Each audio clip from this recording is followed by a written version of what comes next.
મિત્રો, જરા એક ક્ષણ માટે આંખો બંધ કરીને કલ્પના કરો, તમે કોઈ લગ્ન પ્રસંગમાં કે કોઈ મિટિંગમાં ગયા છો. તમે હોંશે હોંશે કોઈની સાથે વાત કરવા માટે નજીક જાઓ છો, હસો છો, અને સામેવાળી વ્યક્તિ અચાનક પોતાનું મોઢું ફેરવી લે છે અથવા એક ડગલું પાછળ ખસી જાય છે. કેવું લાગે? અપમાનજનક લાગે ને? આવું શા માટે થાય? કદાચ તમારા મોઢામાંથી આવતી દુર્ગંધને કારણે અથવા હસતી વખતે દેખાતા તમારા પીળા દાંતને કારણે. ઘણીવાર આપણે રોજ 2 વાર બ્રશ કરતા હોઈએ છીએ, છતાં પણ ઠંડુ કે ગરમ પાણી પીએ તો દાંતમાં સણકા આવે છે, પેઢા પોચા પડી ગયા હોય, લોહી નીકળતું હોય કે પછી નાની ઉંમરે દાંત હલવા લાગ્યા હોય. રિસર્ચ અને આંકડાઓ તો એવું કહે છે કે 40 વર્ષની ઉંમર વટાવ્યા પછી 90% લોકો દાંતની કોઈ ને કોઈ સમસ્યાથી પીડાય છે, પણ આપણે તેને ગંભીરતાથી નથી લેતા. યાદ રાખજો, આ માત્ર શરમજનક નથી, પણ આ તમારા શરીરની એક સાયલન્ટ વોર્નિંગ એટલે કે ચેતવણી છે. હું ઘણા એવા લોકોને જોઉં છું જેમનો આત્મવિશ્વાસ તેમના ખરાબ દાંતને કારણે તૂટી ગયો હોય છે. તેઓ ખુલીને હસી પણ નથી શકતા. મારા વર્ષોના અનુભવ પછી મને એક વાત સમજાય છે કે બજારમાં મળતી જાત જાતની ટૂથપેસ્ટ, માઉથવોશ આ બધું માત્ર ઉપર છલું કામ કરે છે. બેક્ટેરિયા અને પેઢાની નબળાઈ તો ત્યાંની ત્યાં જ રહી જાય છે. પરંતુ ચિંતા કરશો નહીં, આજે હું તમારા માટે લાવી છું એક એવો રામબાણ ઇલાજ, એક એવું દેશી દંતમંજન જે તમે તમારા રસોડામાં માત્ર 10 થી 15 મિનિટમાં બનાવી શકશો. આ કોઈ સામાન્ય પાવડર નથી, આ એક ઔષધિ છે જે તમારા દાંતને ચમકાવશે, મૂળિયાને મજબૂત કરશે, સડો દૂર કરશે અને મોઢાની દુર્ગંધને તો મૂળમાંથી કાઢી નાખશે. તો ચાલો, હવે વધારે વાતો નથી કરવી, સીધા વિષય પર આવીએ અને જાણીએ આ જાદુઈ મંજન વિશે. પણ હા, જો તમે આપણી ચેનલ પર નવા હોય તો સબસ્ક્રાઈબ કરવાનું ભૂલતા નહીં, કારણ કે સ્વાસ્થ્ય એ જ સાચી સંપત્તિ છે. સૌથી પહેલાં એ સમજીએ કે દાંત બગડે છે કેમ. આપણે જ્યારે પણ કોઈ ગળી વસ્તુ ખાઈએ, કોઈ મીઠાઈ ખાઈએ કે ચા પીએ, ત્યારે આપણા મોઢામાં રહેલા બેક્ટેરિયા એ ખાંડ સાથે ભળીને એક પ્રકારનું એસિડ બનાવે છે. આ એસિડ ધીમે ધીમે દાંતના ઉપરના પડને, જેને આપણે ઇનેમલ કહીએ છીએ, તેને ઓગાળી નાખે છે. અને બસ અહીંથી જ શરૂઆત થાય છે કેવિટી એટલે કે સડાની. બીજું મોટું કારણ છે પ્લાક. તમે જોયું હશે કે દાંતની પાછળની બાજુએ કે પેઢાની કિનારીએ પીળાશ પડતું કે બદામી રંગનું કઠણ પડ જામી જાય છે. આને આપણે સાદી ભાષામાં છારી બાજી ગઈ એમ કહીએ છીએ. આ પ્લાક જો સાફ ન થાય તો તે પેઢાને ઢીલા કરી નાખે છે. પેઢા અને દાંત વચ્ચે જગ્યા થવા લાગે છે અને ત્યારથી જ શરૂઆત થાય છે પાયોરિયાની અને લોહી નીકળવાની. ધીરે ધીરે દાંત હલવા લાગે અને પછી એક દિવસ દાંત કઢાવવો પડે. હવે તમે કહેશો કે શારદાબેન, અમે તો રોજ ટૂથપેસ્ટ વાપરીએ છીએ. તો મિત્રો, સાચું કહો તો ટૂથપેસ્ટ માત્ર ફીણ કરે છે અને તાજગી આપે છે, પણ વર્ષો જૂના જામેલા પ્લાકને કે પેઢાના સોજાને તે મટાડી શકતી નથી. પછી આપણે ડૉક્ટર પાસે જઈએ, રૂટ કેનાલ કરાવીએ, હજારો રૂપિયા ખર્ચી નાખીએ. તો કાયમી ઉકેલ શું? કાયમી ઉકેલ છે પ્રકૃતિના ખોળે. આયુર્વેદમાં એવી શક્તિ છે જે દાંતને ફરીથી યુવાન બનાવી શકે છે. આ મંજન બનાવવા માટે આપણે જે વસ્તુઓ વાપરવાના છીએ તે એકદમ સરળ છે, પણ તેના ગુણો સોના જેવા કિંમતી છે. આપણે કુલ 5 મુખ્ય વસ્તુઓનો ઉપયોગ કરીશું.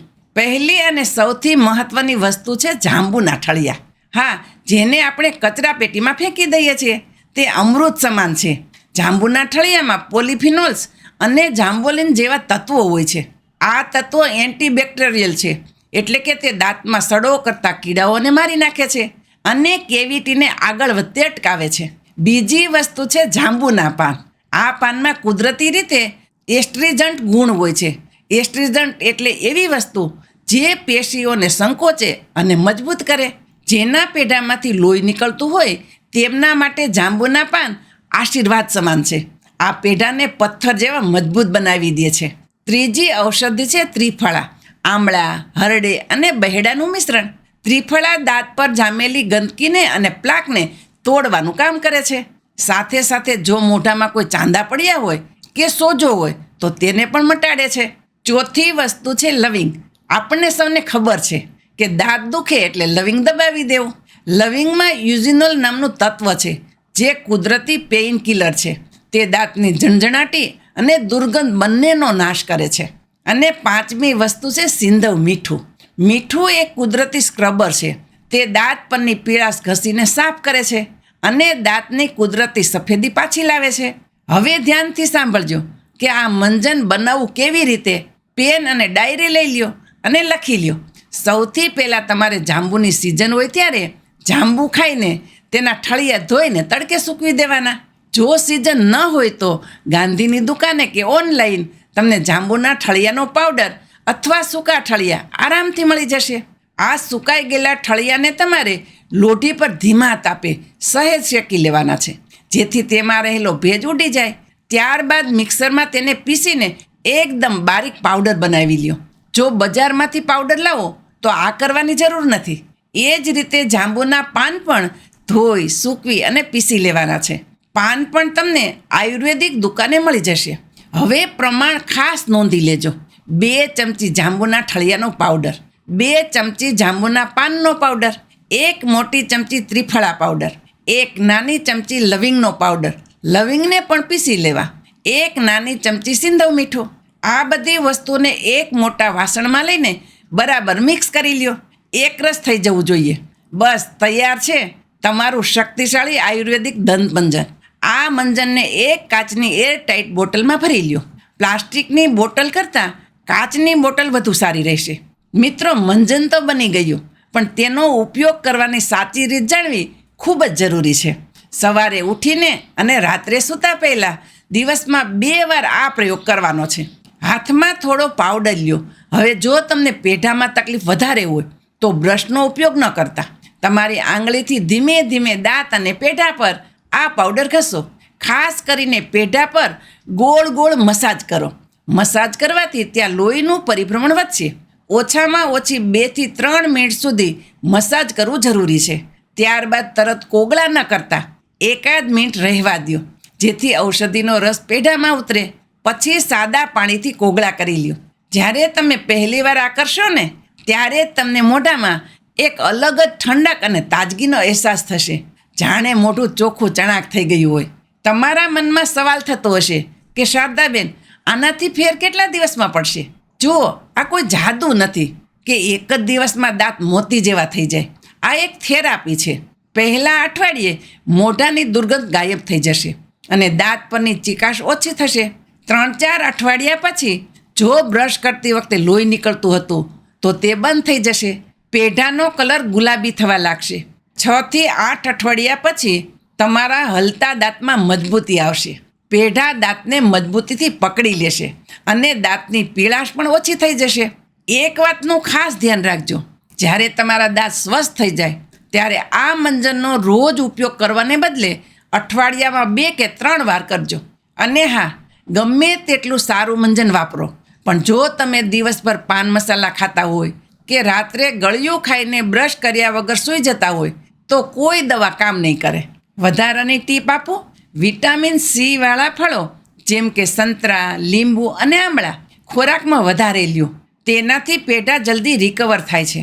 તો મિત્રો, દાંત એ માત્ર સુંદર સ્મિત માટે જ નથી, પણ તમારા સમગ્ર સ્વાસ્થ્ય અને વ્યક્તિત્વનો અરીસો છે. ખરાબ દાંત અને મોઢાની વાસ તમને સમાજમાં નીચાજોણું કરાવી શકે છે. આજે જ આ જાંબુના ઠળિયા અને પાનવાળું દંતમંજન બનાવો અને વાપરો. મારો ઉદ્દેશ હંમેશા તમને સાચી અને ઘરગથ્થુ સલાહ આપવાનો હોય છે, જેથી તમે દવાઓના ખર્ચાથી બચી શકો. છતાં પણ જો તમને દાંતની કોઈ ગંભીર બીમારી હોય તો એકવાર ડૉક્ટરની સલાહ લેવી પણ એટલી જ જરૂરી છે. આશા રાખું છું કે આજનો આ વિડીયો તમને ખૂબ જ ઉપયોગી સાબિત થશે. જો તમને આ માહિતી ગમી હોય તો વિડીયોને લાઈક કરજો અને તમારા પરિવાર તેમજ મિત્રો સાથે વોટ્સએપ પર શેર ચોક્કસ કરજો. શું ખબર, તમારો એક શેર કોઈના દાંત બચાવી લે. તમારા કોઈ પ્રશ્ન હોય તો નીચે કોમેન્ટ બોક્સમાં લખીને મને જણાવજો. હું ચોક્કસ જવાબ આપીશ. ફરી મળીશું એક નવા વિષય સાથે. ત્યાં સુધી હસતા રહો, સ્વસ્થ રહો અને મસ્ત રહો.